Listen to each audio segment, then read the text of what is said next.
Prova de Bala. Olá, sejam todos muito bem-vindos ao A Prova de Bala. Eu sou Carla Albuquerque, estou aqui junto com o Thiago Pavinato. E hoje nós vamos falar sobre a Rainha Elizabeth, uma das mulheres mais notáveis e mais importantes aqui, eu acho que dessa nossa era. Rainha Elizabeth nasceu em 1926 e veio a falecer agora, nesse último dia 8 de setembro de 2022, no castelo de Balmoral. Ela morreu pacificamente, em paz, com 96 anos. E, gente, ela fez 70 anos de reinado, ou seja, ela conseguiu chegar ao jubileu de platina. Ela foi coroada com 25 anos e ela superou a tataravó dela, que era a Rainha Vitória, que também teve um longo reinado, um reinado de 63 anos. Vale lembrar que a Rainha Elizabeth é filha do rei Jorge VI, que vem a ser filho do rei Jorge V. Na linha de sucessão, quem deveria ascender ao trono era o irmão dele, o rei Edward. Mas depois de um ano ele abriu mão, ele abdicou do trono porque ele resolveu se casar com uma norte-americana divorciada e por questões ali da realeza, isso não era permitido que ele fosse rei e se casasse com uma mulher americana, ainda mais divorciada. Então o pai da Rainha Elizabeth ascende ao trono. Ele ficou muito conhecido como o Rei Gago. Tem até um filme brilhante, que conta muito bem a história desse rei. Ele foi um rei muito amado, teve um período muito breve, muito curto, né, de reinado, e aí então chegou aí a sua filha, que eu vou dizer uma coisa para você, Pavinato, essa mulher dedicou a sua vida à Inglaterra. Ela é de fato uma instituição. Eu particularmente gosto muito da Rainha Elizabeth. Não tem como não gostar, né, Carla? Essa questão da sucessão que você mencionou agora, ela foi criada tardiamente.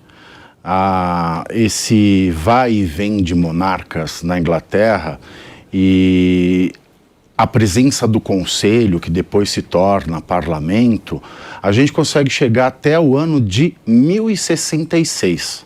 Então a tradição da monarquia inglesa, ela é muito longeva, né? Ela vai muito atrás da história. E nunca existiu uma regra muito clara para a sucessão de reis e rainhas. Tanto que, antes da regra estabelecida pelo rei Henrique VIII, que é aquele rei famoso por separar, né, a Igreja Católica e criar, de fato, a Igreja anglicana, da hoje, dinastia, né, Tudor. Da dinastia Tudor. Ele que fez, não é, essa separação de igreja porque ele queria deixar a sua primeira esposa e se casar com Ana Bolena, e que depois, insatisfeito com Ana Bolena, ele fez com que ela passasse por prostituta, por traidora, e se casou com uma outra, que morreu e ainda se casou com outra. Foi o Henrique VIII que criou a regra de sucessão que valeu até os dias da Rainha Elizabeth II, porque ela fez uma alteração nesse regime. Deixa eu contar um detalhe aqui. O rei Henrique VIII, ele se casa 7 vezes. Ele tem 7 esposas, sendo que a última esposa dele, na verdade, ele ainda rouba do seu melhor amigo, que era o Charles. Ele fala, eu quero essa mulher será minha. Ele era bem insaciável, não é, Henrique VIII. Mas ele estabeleceu a regra de sucessão da seguinte maneira: os reis serão os primogênitos. Na falta de um primogênito homem, a mulher pode herdar.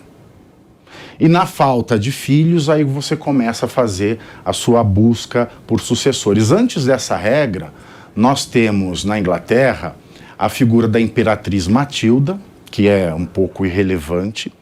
Depois do Henrique VIII ter estabelecido essa regra não foi cumprida pelos filhos dele.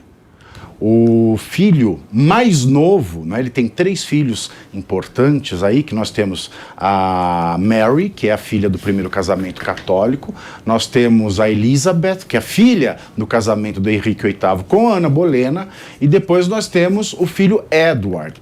Quando o Edward morre, ele não respeita esse decreto do pai e deserda as 2 irmãs, e deixa o trono para Lady Jane.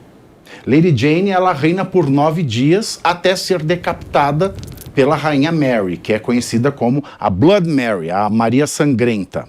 Né? A gente conhece até hoje. Depois da Lady Mary, nós temos a irmã, que é a Elizabeth, né? A primeira, Elizabeth I, que não se casou, não teve filhos. Rainha Virgem. Que virgem também não era, mas assim ficou conhecida. Ela é conhecida na história como a Rainha Virgem, né? Que de virgem não tinha nada.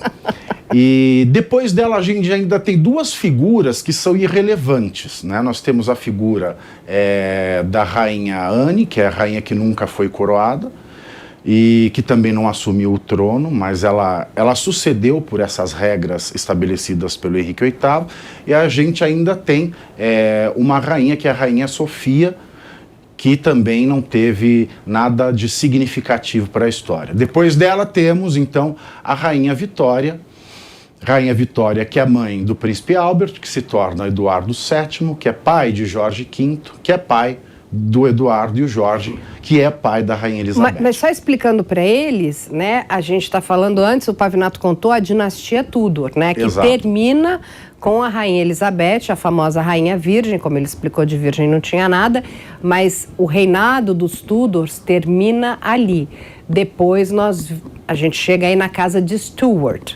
E daqui a pouco a gente vai chegar em Windsor, que é a da nossa Rainha Elizabeth. E vale só te contar um detalhe aqui que é muito interessante. A Maria Sangrenta, que era a filha da Catarina, Catarina de Aragão, ela morreu de endometriose. Olha só, hoje a mesma doença que assola aí a Anitta e muitas mulheres mundo afora. Mas ela morre muito jovem na época, e hoje é sabido que ela morreu de endometriose. E as rainhas não tinham muita longevidade, que vale lembrar que o parto era um episódio de risco na vida de qualquer mulher. Todas as rainhas, que não duraram quase nada, morreram durante o parto.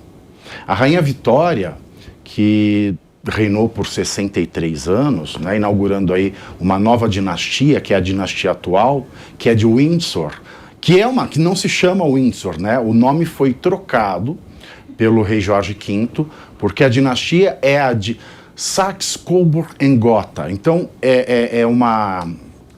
era uma aristocracia, né? Da região da Áustria, que ficou muito ligada com os líderes nazistas. Então, para não linkarem no período da Primeira Guerra Mundial com os alemães, trocou-se, né, o nome da dinastia de Saxe-Coburg-Gotha para Windsor. E, aliás, a Rainha Vitória, como eu falava, ela teve muitos filhos, né? Ela teve muitos filhos.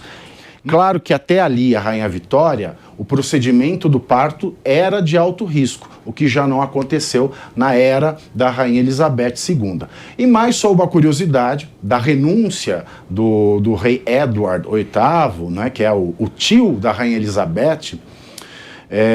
Ele renunciou ao trono porque ele se casou com a americana divorciada Wallis Simpson. Aliás, tem filmes lindos, tem até um dirigido pela Madonna, né, sobre o amor do Edward e da Wallis, que se chama We, W de Wallis e E de Edward. É um filme muito bonito, vale a pena assistir. Mas também existem outros rumores, né? Existem rumores de que o príncipe, o já rei Eduardo VIII, né, o príncipe Edward, filho do George V, ele tinha uma ligação muito estreita com os líderes nazistas e tinha sido também recebido por Hitler. Então, existem rumores de que Edward VIII, além, né, desse caso de ter que abdicar o trono pela paixão avassaladora por uma mulher americana divorciada, houve também uma pressão muito forte pela sua proximidade com Hitler e com o regime nazista.